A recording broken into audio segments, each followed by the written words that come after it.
بسم الله الرحمن الرحيم.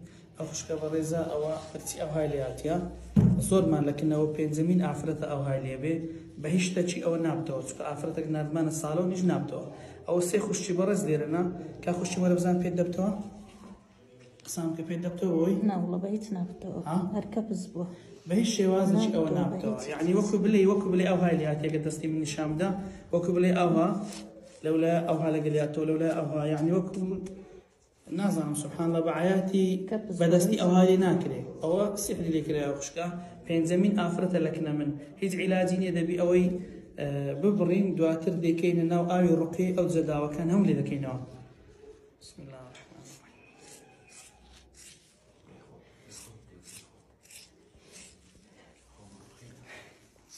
ده جمع قريب إن شاء الله تعالى القرآن ده فرمي ولا يفلح الساحر حيث أتى.